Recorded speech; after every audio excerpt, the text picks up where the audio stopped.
Thank you so much for joining me. This is Ellen Kamai, the natural nurse, and we are always wishing you the best. And we're right here on the Natural Nurse and Dr. Z. You can always find out what we're doing by going to naturalnurse.com. The best place to visit once you do that is where it says calendar, because on the calendar we have a list of many of the up and coming classes. And for instance, we have a class coming up called Breathe Easy, and that talks a lot about different herbs that are really supportive for the respiratory tract, which is, something people are paying attention to right now because of COVID and just general winter respiratory struggles. And we have a class also coming up on dowsing. Many people are interested in self-testing and self-care these days for many reasons. And dowsing is one of the best and easiest self-care techniques and least expensive. So we do have a class, which is very rare. We don't always teach that, coming up on dowsing.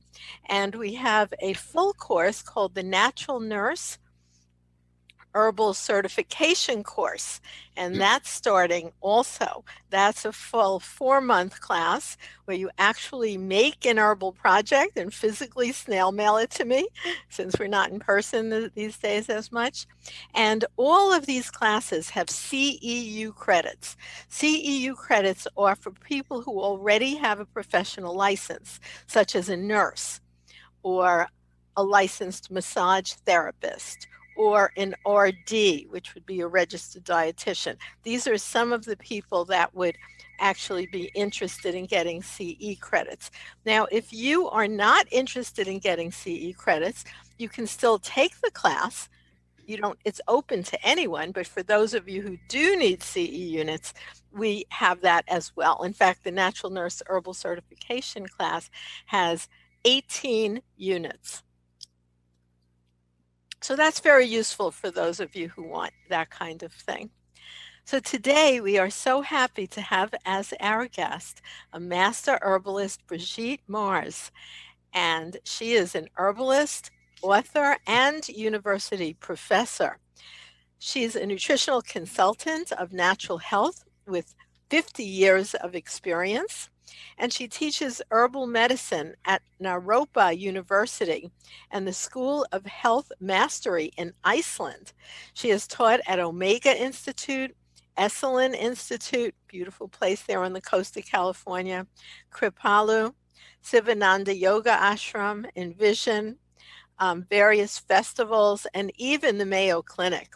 She is a founding and professional member of the American Herbalist Guild, and the author of many books and DVDs and all kinds of information.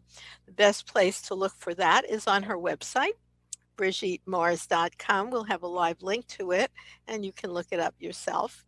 And she has a long list of books. And today we will go deeply into her newest book called Addiction Free Naturally. So thank you so much for joining us today. Thank you, Ellen. It is always a pleasure and honor. I love what you do, and your show is awesome. Thank you. Well, as you as well. And let's go back in time to your history. And what made you come to herbalism as your professional expression? I think it's always been in the core of my being. My French-Canadian grandmother was a big practitioner of folk medicine. And for some reason, I just thought that was the coolest thing in the world, that she would have all of us wear a little pouch with cloves of garlic in it to keep away, pathogens. She didn't call them that.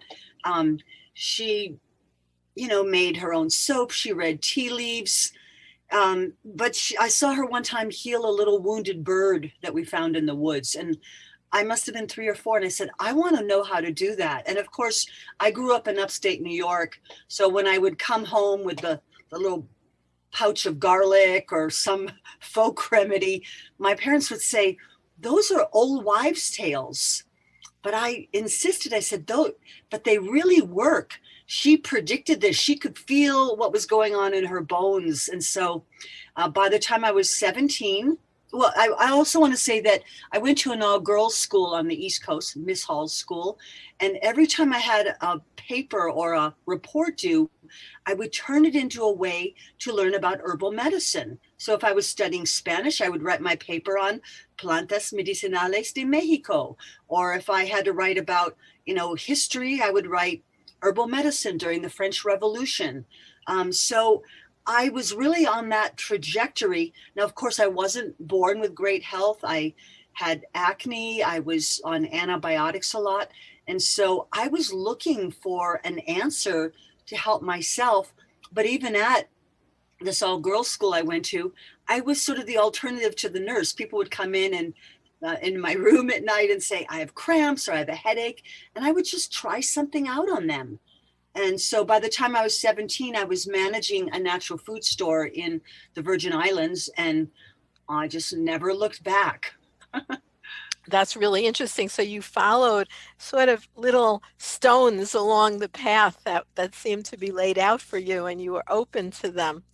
It's really interesting because my grandmother similarly was a tea leaf reader. She was from Greece. And I used to follow her around as a child also because she grew an herb garden and she grew mint. We used to collect it and dry it.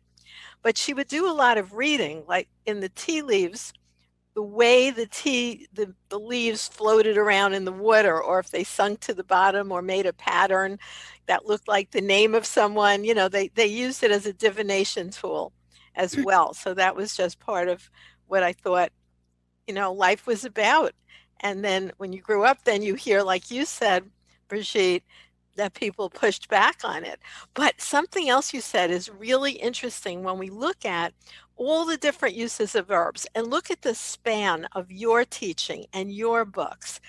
Everything from a desktop guide to herbal medicine, the sexual herbal, healing herbal teas, rawsome, that whole concept of raw and rawsome, and your book now, Addiction Free Naturally. Throughout all of that, there's a lot of science because you list actually scientific studies. But truly, when we look back in terms of herbal medicine, there is science and there is what you might call now magic. And certainly, there's also a bridge between the two when we have a perspective. For instance, what you said, that's interesting. In terms of the magic use, let's say, of holiday herbs, I just gave a presentation on the magic of Christmas herbs and Hanukkah herbs and Kwanzaa herbs and all those things. And very often in ancient times, it was about explaining that if you used this herb, burned it in your house, or hung it on your door, that it kept away evil spirits. But we find out now, anyone that they say that about, it means it has measurable antimicrobial properties. Isn't that amazing? And in the old books, and if it says it was a love potion, we're now finding out that it bona fide has aphrodisiac properties, that it increases circulation to the reproductive tract. So the language is different. But, I always like to say that herbal medicine has been used by millions of people for thousands of years. And that's a lot longer than a lot of the drugs that are being perpetrated on people. Yeah, that is so true, a lot longer. And, then there's that simultaneous war launched by the government really and the FDA. And particularly right now with COVID, do you know practitioners, both herbal practitioners and even doctors who are MDs, are being aggressively attacked if they tell people, even on their website, what might be useful for COVID? Well, I have been censored myself, and it does really remind me.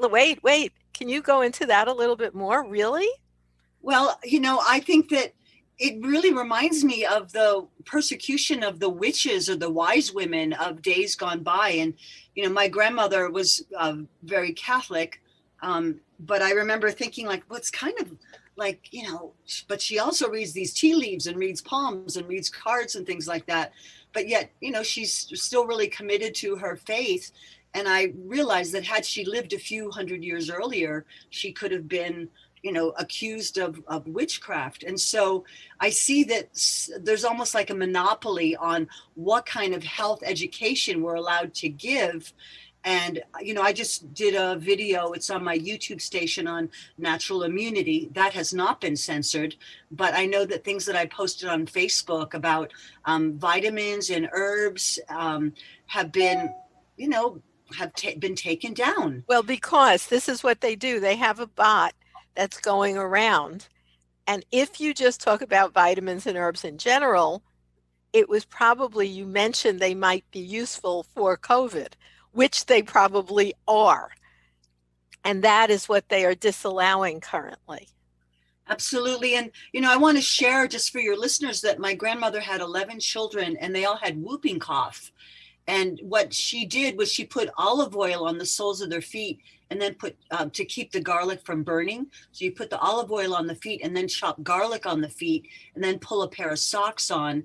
And then within 5 minutes, all the children had garlic breath, but their lungs had opened up. And I wonder, that seems like a worthy, inexpensive folk remedy to try. I certainly have used that for things like asthma and emphysema and pneumonia. So, sometimes there really is wisdom in folk medicine, and there have been numerous studies on garlic that really validate this. And this is something Albert Schweitzer used when he was in Africa and didn't have access to modern medicines. So I'm going to stand by this because I feel that the plant medicine is something that the Creator has given us, and it is really a way that we help keep the greening of our beautiful planet and support local farmers and indigenous people that might be harvesting or cultivating the herbs. So what a wonderful example. I tell everyone to try that because then they would know for themselves such things as, look how much this teaches you. You can actually do exactly what Brigitte just suggested for yourself. Chop up some garlic, do mix it in some kind of oil so the garlic molecules don't burn your feet if you're sensitive, and put it even between any two toes, like your big toe and your first toe. Put a sock on and sit there and just wait a little while, and you're going to go, what? I taste that in my mouth. Mm-hmm. You will. I can 100% guarantee you will. Everyone does. And that proves a lot of things. First of all, the fact that the skin takes in things and puts out things. So how important is it in terms of what kind of hair dye you might use? Like me, I use none. That's why I have silver hair, by God. Or what kind of shampoo and soap and toothpaste. All those things, if you're using toxic chemicals, go directly through your skin. In addition, garlic has a wide range of antimicrobial compounds. So just what Brigitte had just shared as a way to use it therapeutically for children, for older people, if they can't swallow other things. I mean, it's amazingly effective. You can feel those lungs clearing up. I'm totally in agreement. And thank you for giving attention to this really important topic, helping people with their health in a way that helps the planet.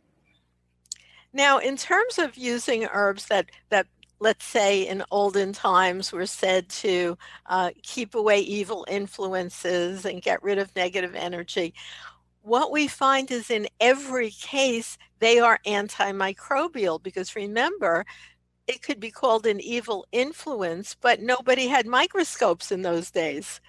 Right. So and the Chinese, I'm sorry. No, go ahead.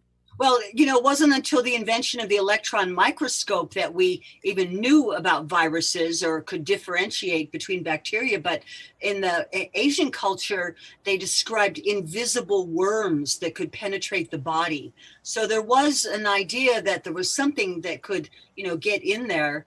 But, I like to really get people to strengthen their Jedi mind powers and know that you can rise above those evil influences, and that most of the herbs that are used for their antimicrobial properties either have some kind of bitter alkaloids in them or some essential oils. And most of those compounds tend to be very antimicrobial, including viruses, bacteria, and fungi. Yeah, so it all ties back together. It doesn't have to be exclusively one way or another. That's what's so beautiful. There's a simpatico-ness between the ancient knowledge, the folkloric knowledge, the Wiccan knowledge, the native culture knowledge, and modern science. It's not the antithesis. It actually is a support system. Absolutely. So you have another couple of things that you do that I think are really interesting.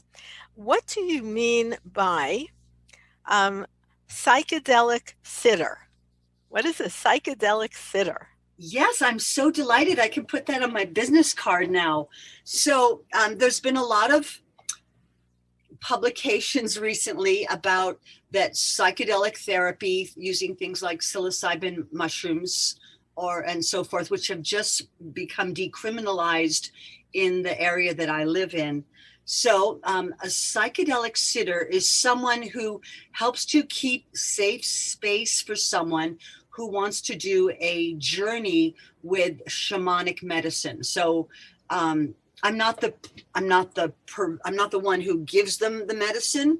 I want to keep that separate, but I play beautiful music. I pray for people. I do energy work. I feed them green juices, waft essential oils under their nose. I help them set an intention, and then I help them integrate to talk about what they saw during the adventure. And people say, "Was that legal?" And it's like, being an herbalist, I'm used to kind of being quasi whatever. I stand for a higher power, but I really do feel that to create safe space, because I think a lot of people have used these medicines and used them to go to a concert or a party. And I feel that there's an opportunity for really deep exploration into one's psyche that can give you insight about your healing for physical and mental conditions. And so here you've got a grandmother who's written a book on first aid, sitting there praying for you, handing you tissues if you cry, helping you walk to the bathroom if you when that needs to happen, and just really providing a beautiful safe space for an inward journey rather than being at a concert and dancing for 5 hours. So you're talking about in Colorado. Yes. So a lot of the country has legalized just medical, let's say marijuana, not going all the way to mushrooms. And then it's moving towards recreational marijuana, which, by the way, I spoke to a person who owns all the largest dispensaries in Colorado, very large. He's got about 125 locations. And he said because of the legalization of adult use recreational, you don't need a doctor's note and all of that. So why would most people even get it? Because it's not covered by insurance. So it was just interesting to see how that completely flipped a business, completely sort of gone. Like, why do that when you can just walk in and get it? Why spend the extra hundreds of dollars to speak to a doctor first and get, prescription? Well, Colorado is also one of the first states to have legalized cannabis. So I also want to say that I can do these psychedelic ceremonies with cannabis. And people think, what? That's just, lightweight. But when you do it with laying down with iPads on and not talking, you can also access a very deep state. And it's surprising how deep you can go with that medicine and be totally within the realms of the law. That's great. So now are you telling me, and I didn't know this, that in Colorado they have legalized something like psilocybin mushrooms? They've decriminalized it. Okay, that's Meaning, different. yeah, meaning there's no budget for like spying on people or infiltrating or trying to set up a sting operation. And of course, Michael Pollan's book, How to Change Your Mind or Changing Your Mind, has really promoted a lot of interest amongst people. There's certainly people who say, I've been doing therapy for years, and that this has really helped people to have some answers and achieve some resolution. I do think this is a medicine that therapists of the future will be using because it's very cost effective and you can really access really deep states that might take years and years of therapy in one session. So I think we're going to be hearing more about this, and I'm really excited. There's a wonderful group called MAPS, Multidisciplinary Association for Psychedelic Studies, which is a group I've long been part of. So you're going to hear more about it, but we're finding out that it can be very helpful for things like post-traumatic stress, and even for healing physical conditions where you can get some ideas about what you need to do to change in your life, what you need to eat or not eat. So it's very exciting times, and thank goodness we have that. That's so true. And we are going to go into a lot of information about addiction-free naturally, because you have such a tremendous realm of information. It's just incredible. So what we're going to do, since we're at a little breaking point here, we will take a break right here to play this little herbal brief that we have called the Natural Medicine Chest. And when we come back, we will start to delve into why did you choose to write this book, Addiction-Free Naturally? And how can someone move towards being addiction-free if that is, in fact, a challenge for them? So we will be right back with more right here on The Natural Nurse and Dr. Z.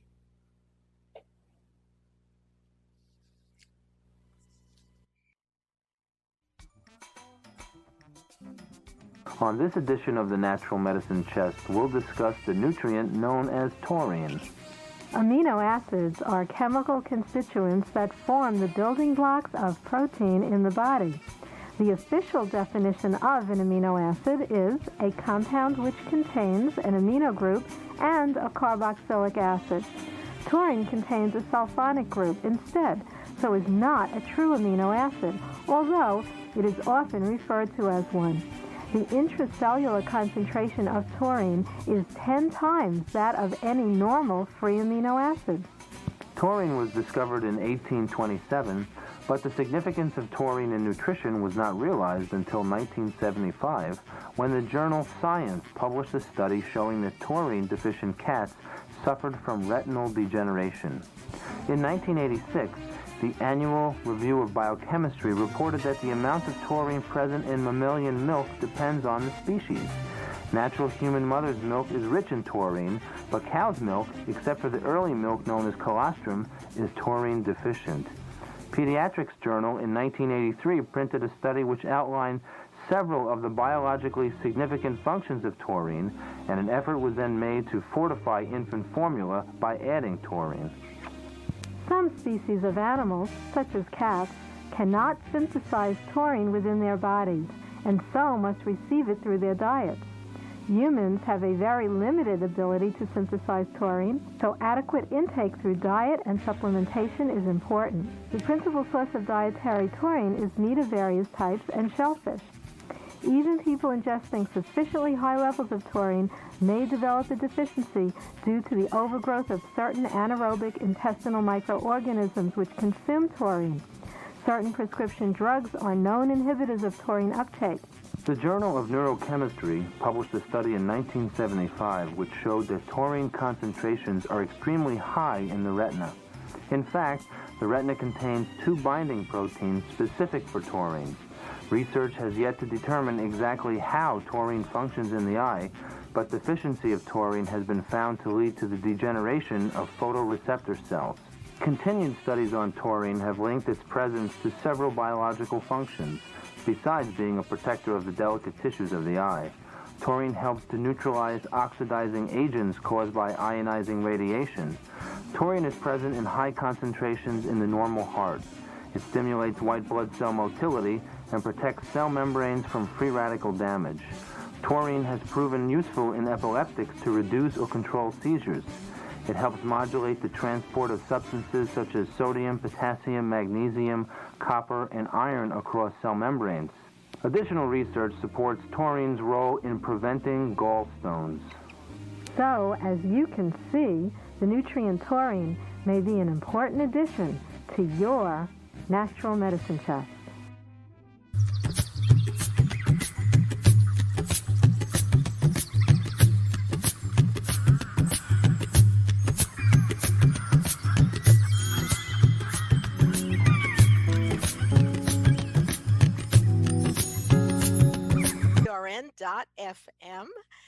And we have as our guest today, Brigitte Mars. Also, you can always contact us at naturalnurse.com or Facebook, The Natural Nurse. We do answer your emails or Facebook questions, whatever kinds of things you send. We're so happy to have input from you.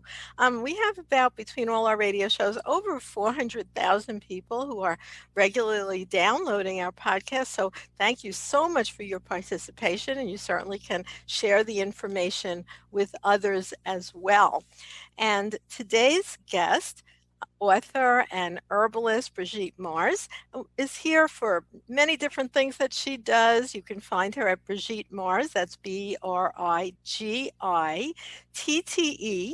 and then the word Mars.com. Also, we will have a live link on the archive of our show here today. So let's get into your book, Addiction Free Naturally. Why did you choose that as a book focus? Well, I also have a private practice, and I see that many people want to get well. They're willing to take the herbs and eat right, but very often there's something blocking their achievement of perfect health because maybe they can't let go of sugar or coffee or alcohol, or they still smoke, or it might even be a prescription drug that they started for pain. So I felt it was really important to address the topic of addiction. And Addiction Free Naturally is actually a reprint of a book that I did about 20 years ago, but a lot has changed in 20 years. We did not have the opioid crisis that has been rampant in our culture. There's certainly research on psychedelic therapy that's being done in Johns Hopkins and New York University. So I felt it was time to re-release this book. And rather than thinking you just have to tough it out and give up a substance, that nature provides us with herbs and supplements, essential oils that might help us, and that there's some dietary things we could do, such as, getting more alkaline or addressing how sugar addiction is often at the roots of other addictions, or how people might actually crave a substance that they're allergic to, like yeast or wheat or barley or sugar. And very often people go from one addiction to another. So I felt we've got to deal with this. And we probably all know people who have struggled with addiction. And I have, gone to things like AA meetings, and I see that people often go from drinking alcohol to eating sugar or drinking too much coffee, or start picking up another addiction like smoking. So I was so delighted to offer this assistance using natural remedies that could help give people the support so they could really get free and really improve their health in every way. That is really interesting because, like when you brought up, sometimes people don't have that connection, but that's true. At AA meetings or even NA meetings, Narcotics Anonymous meetings, they usually will have on the back table coffee and donuts. And, it's interesting to me because it really is just replacing an addiction. However, I imagine there could be a concept of step down addiction, because certainly being addicted to coffee and donuts, as bad as it is probably not going to interfere with your coherence in life the way an alcohol addiction or a heroin addiction would. So it's interesting, though, to note that it is in that same realm. Yes. And, it may be a gradual increase. So I do know that, drinking a lot of coffee is certainly going to be better than drinking a lot of alcohol, or, having a donut is not going to get you in trouble for, driving, for example. However, ultimately, we want to get free of the things that keep us in that addictive loop. So addressing the sugar craving is one factor, getting people to breathe more deeply, because some people maybe have more addictive personalities and they are often shallow oxygen metabolizers or shallow breathers. So they're getting poor amounts of oxygen. certainly being in a more acid state from diet can keep us in an addictive loop. So I have all these wonderful ideas of lifestyle things that people can do, helping to support our livers, our liver, by eating more greens and including a little bit of sour food, and then strengthening our willpower by using herbs that strengthen the adrenal glands and the kidneys.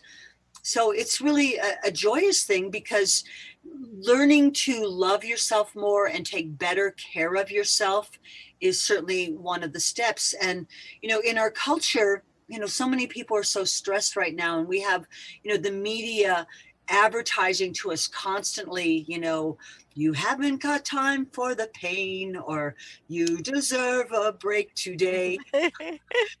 Those kind of little ditties run through people's minds. So I'm really big on trying to get people to find other healthier ways to reward themselves.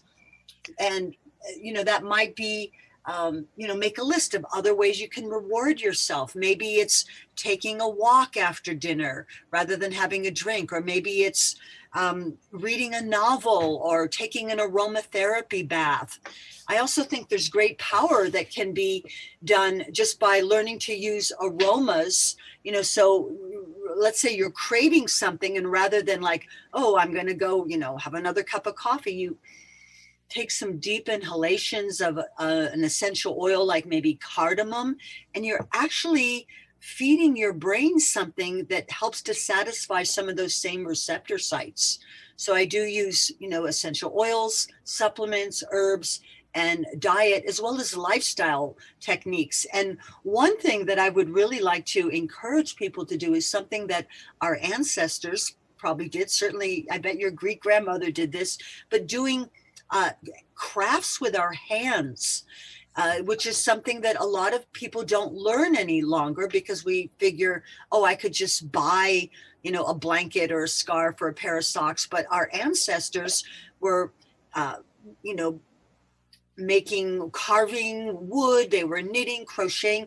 And I really think that doing something with your hands, it might be sketching or playing an instrument, is a great way to dissipate some of that nervous energy or dealing with boredom. And when you create something beautiful, it doesn't have to be something you sell. You're building your self-esteem, but you're helping your focus. You're doing something with your hands that's affecting your mind. And I find that that's a really helpful tool. And, I'm kind of weird. I might bring my knitting to a party or a crochet, and while everyone else is constantly like eating chips till the wee hours of the morning, back when we could have parties. In the day. Yeah, I'm maybe going to bring my crochet or something, and then all the VIPs come over and say, I want to learn how to do that. Will you teach me how to do that? So I find it's very calming and centering, and helps keep you away from, it's not like I'm doing it the whole time, but I find as the hours get late and I might still be there, that is a very centering, calming technique. Knit one, purl two can really help calm stress. And I'm so grateful that places like Waldorf School teach young boys to knit as well as the girls, because, everybody should know how to do stuff like that, or sew on a button. So I sometimes have my friends over, male and female, and everybody brings their mending, and we might watch a movie while we're stitching something. Well, that's certainly an old-fashioned kind of gathering. But let's talk about sugar addiction in particular, because I think many people know if they're, let's say, addicted to alcohol and they've had to face it and they've gone to AA.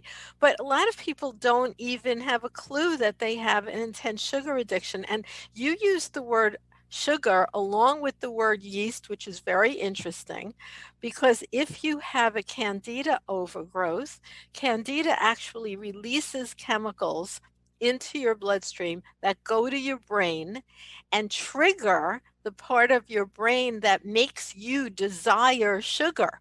So it really sort of takes over your body like you're a robot going around sugar, sugar, and you think you want it, and you do, but actually it's the yeast molecules that require it so that they can grow and infect you even more. So how do people even begin to know that they have a sugar addiction?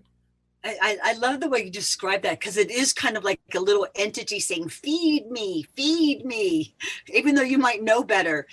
My son-in-law likes to call sugar legal drugs for kids. And one of the problems with many substances is the more they're refined, the more addictive they become. So, of course, the sweet flavor is part of our birthright. I mean, mother's milk is sweet, baby's first foods are often sweet, but we've turned sugar cane, or sugar beets, which is a common GMO food, or sugar cane, which is in the same family as wheat and all those glutinous grains that we eat, but we've turned it into a white crystalline powder, which is really more like a drug. So rather than sugar cane or sugar beets, which actually do have vitamins and minerals in it, we've removed all the vitamins and minerals. So in the case of sugar cane, the molasses is where all those B vitamins and iron went to. And now we have this drug that affects us very quickly, and it elevates our blood sugar. And when the effects wear off, our blood sugar drops, and then we feel like, oh, it's time for more sugar, time for more sugar. So I feel that that's a really important thing to address, because tobacco is often cured in sugar, the effects of drinking coffee, and even doing a lot of recreational drugs, just like cocaine and crack, methamphetamines. The feeling is very much like an elevated blood sugar. So we want to stabilize blood sugar so you're on a more even keel. And so that means really unplugging from the sugar drug. I think there's a book called that. And so that means eating things that are going to be metabolized more slowly, using more whole foods, satisfying our craving for sweets by using things like sweet potatoes or garbanzo beans, or winter squash, for example, carrots, parsnips.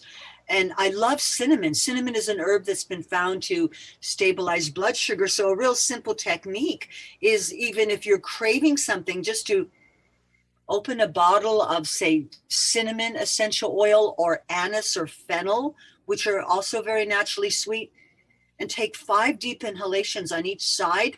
And you're actually giving your brain a little sweet treat. And you might find that I don't really need that, second cookie or third cookie. So there's also a wonderful trace mineral called Gtf Chromium.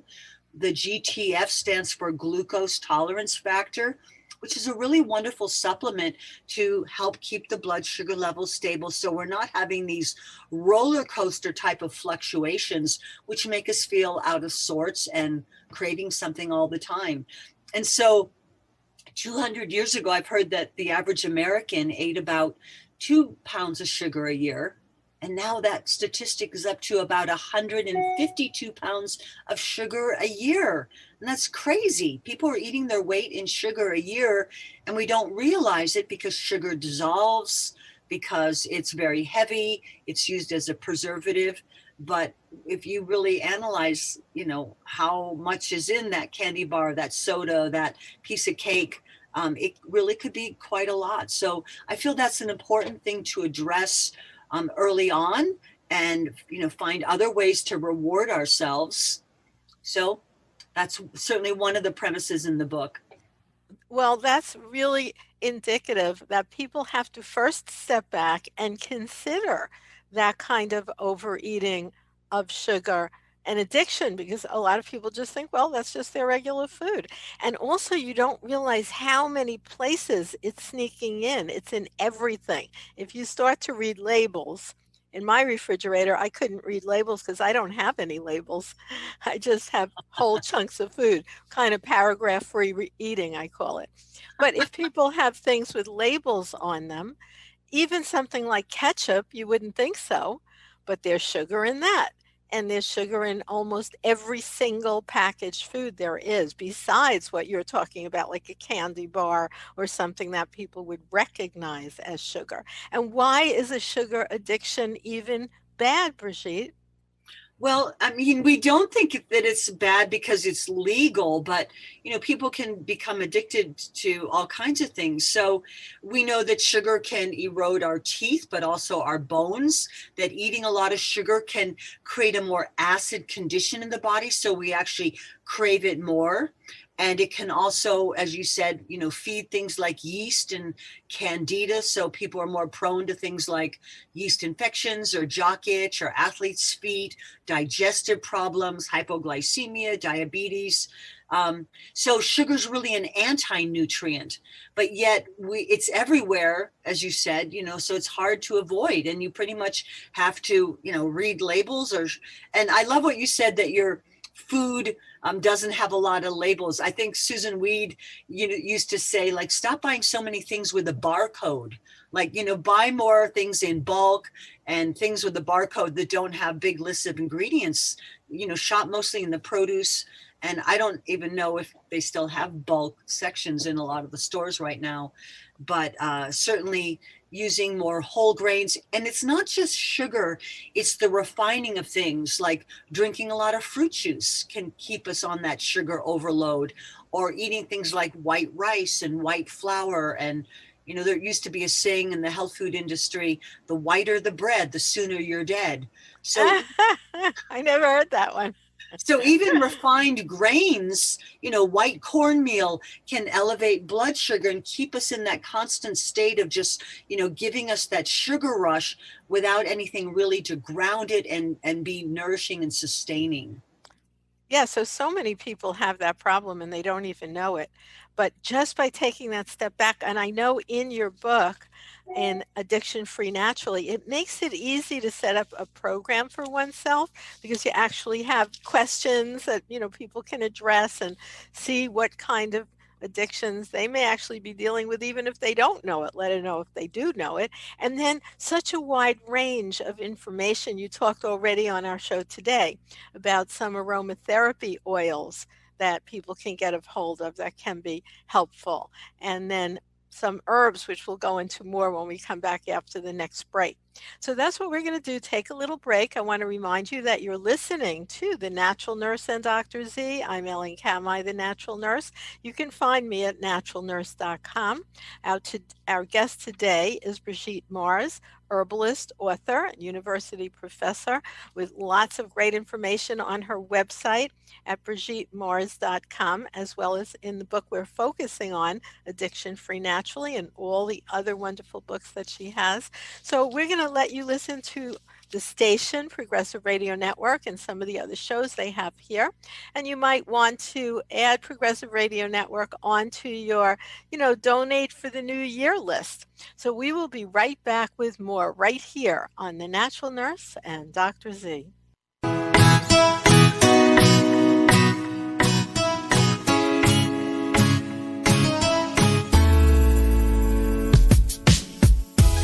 Get your daily dose of happy each morning at 9 a.m. Eastern Time on PRN. LOA Today is expanding to appear on PRN now 5 mornings per week, Monday through Friday. I'm Walt Thiessen, the host of LOA Today. The way you start your day sets the tone for the rest of the day, so start it happy. We explore the realm of positive psychology, the law of attraction, and the power of positive thinking, and we have a heck of a lot of fun in the process. You'll find yourself smiling each morning. That's LOA Today, weekday mornings at 9 a.m. Eastern Time here on PRN. Big Brother never dreamed of injecting two-way receiver transmitters into every citizen of Oceania. Go deep inside the body of the Great Reset with PRN so you can stop the Great Reset from going inside you. PRN.FM.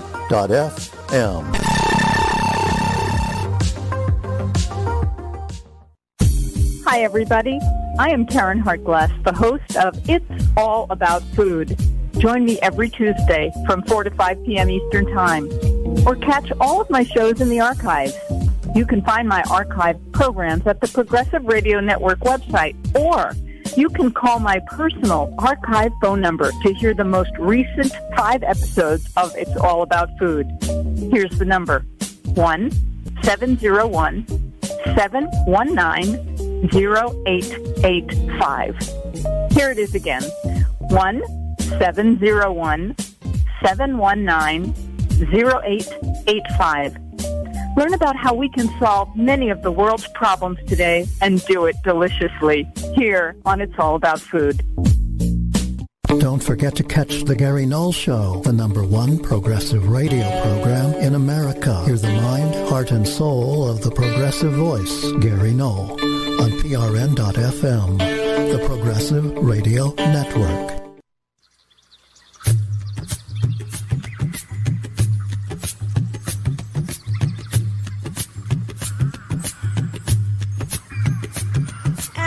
Welcome back. Thank you so much for joining us right here today on Progressive Radio Network.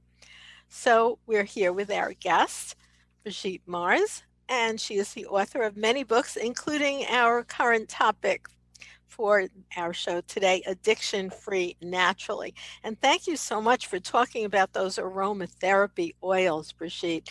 Now, if someone decides to try that, what's a good way, and one good way I'll say is getting your book, to decide when you might want to have one aromatherapy to sniff versus another one?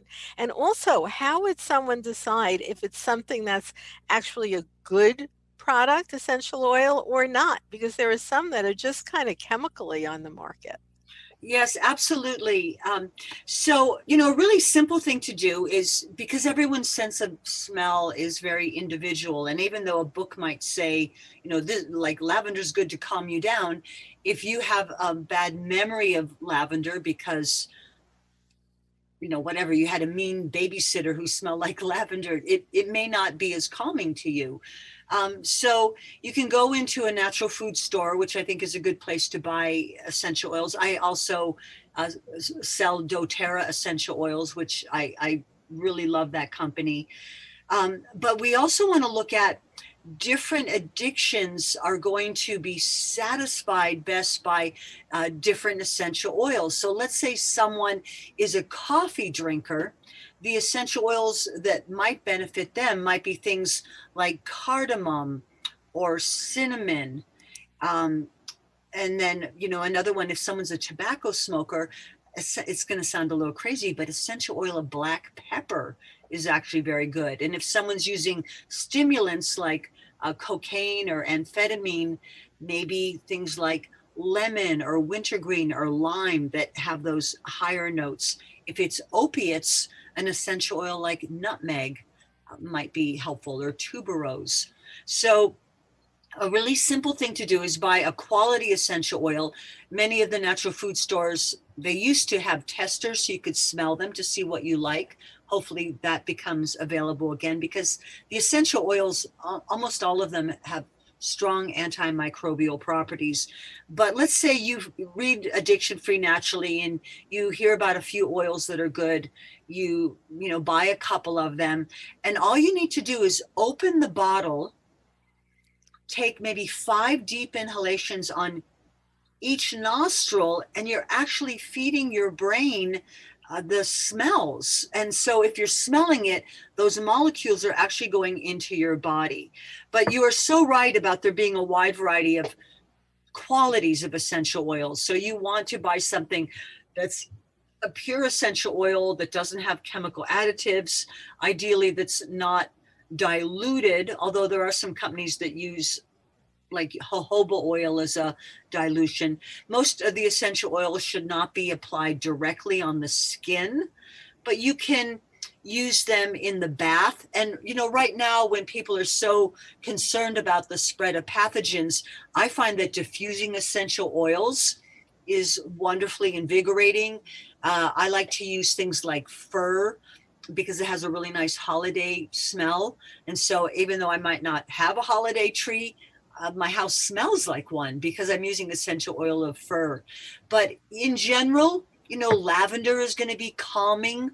And so having a little collection, and writers are notorious substance abusers, and I'd like to think that there's other ways of being a writer. And so above my desk, rather than the proverbial coffee cup or a glass of wine, I have a plethora of essential oils. And during the day, rather than saying, boy, I really need to go have another cookie or have some more tea, I might just open up a bottle of essential oil and give myself a little bit of delight. And we all know that breathing more deeply, that's always a great place to start, to calm our mind, to energize ourselves, and even to help relieve pain, that the mind follows the breath. And so that's a really powerful technique. Now let's go a little bit more into herbs, especially as they might be useful if someone decides they want to move away from an addiction. What herbs might be really, really helpful to have on hand? Well, again, it might depend on what the addiction is, but I'm going to just cite an example. There used to be a saying in Boulder, cocaine is nature's way of telling you you're making too much money. And I've always worked in natural food stores or natural pharmacies. And so I always say, if you're willing to spend money on a drug that undermines your health, think of what you could do with that $100 or whatever to get herbs that nourish your adrenal glands, that give you more energy, that help promote a sense of calmness. And so I'm just going to give you a few ideas, but ginseng might be an herb that helps to give you more energy or helps to give you more clarity of thought. I think a lot of people think they need to drink a lot of coffee, and many of those people are finding that there's herbs like ashwagandha or holy basil or rhodiola, which are all considered adaptogens. They help the body acclimate to stress. And it's interesting because a lot of these herbs actually grow in difficult conditions. And I feel that they can help our bodies acclimate to stress. And again, you don't have to reinvent the wheel. You could go into a natural food store and say, do you have any combination of herbs in perhaps a capsule that support the adrenal glands?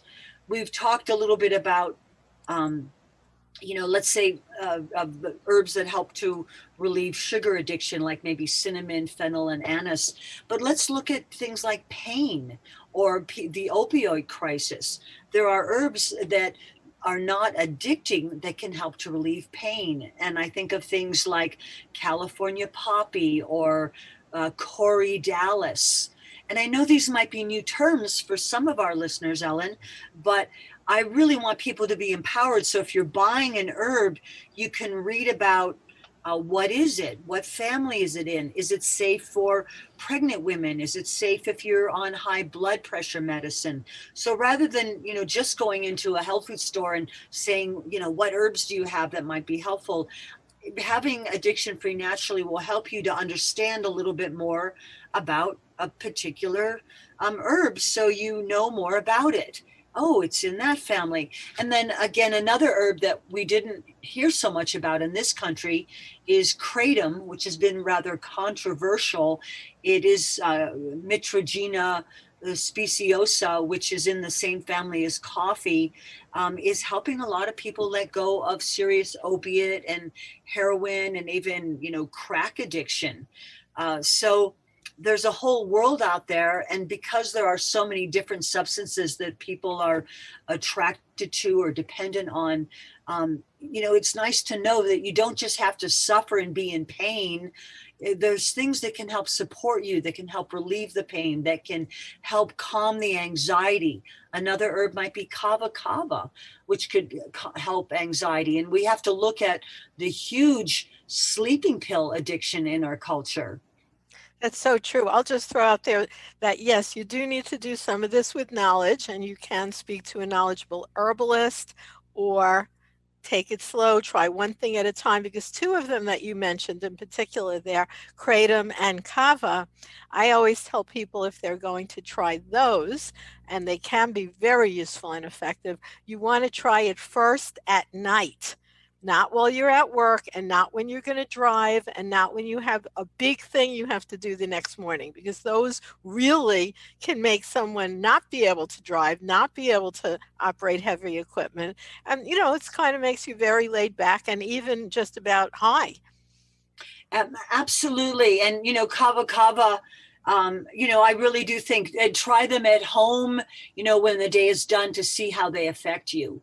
A valerian might be another herb. So there's so many herbs, and depending on the addiction, you select and give it a try. And these herbs are available in tea or capsules.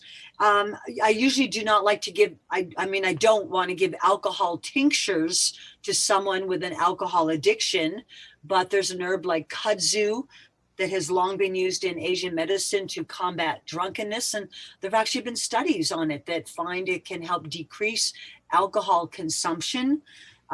So I love the fact that most of these herbs are going to be nourishing.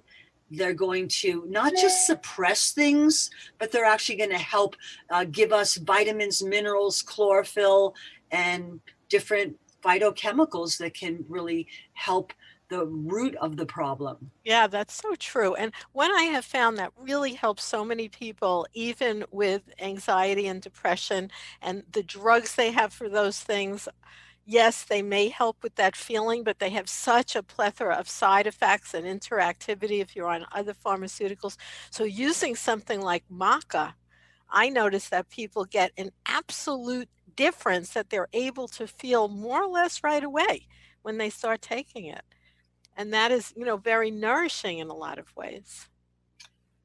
It's a beautiful world. And, if we think about that, when we're supporting natural products, somewhere on the face of the planet, there's going to be, a field of lavender or a crop of maca being grown somewhere at a high altitude, or that somewhere we're growing things that are providing pollination for the bees, jobs for indigenous people, or people in developing nations that are growing a beautiful crop, or even in this own country. And, even something like, dandelion, which many people think is a weed. Dandelion leaves are very alkalinizing. They help to detoxify the body.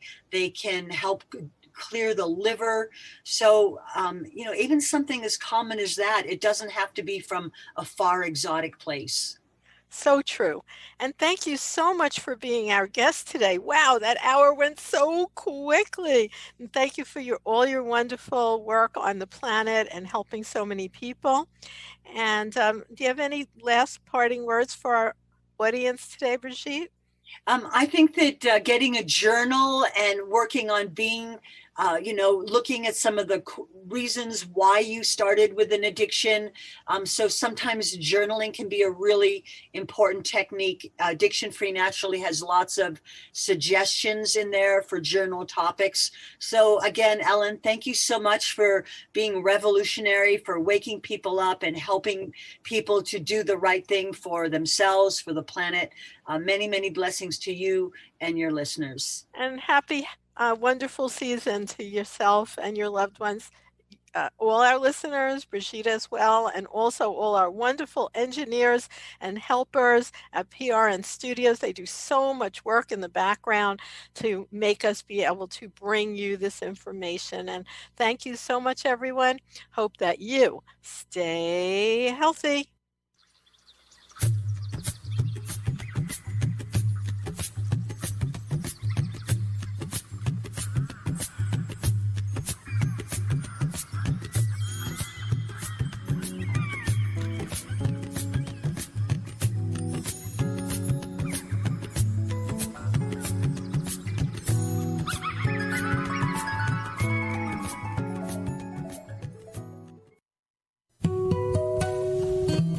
Stay tuned for the best information on health and nutrition, current events, economics, the environment, and more on PRN, the Progressive Radio Network.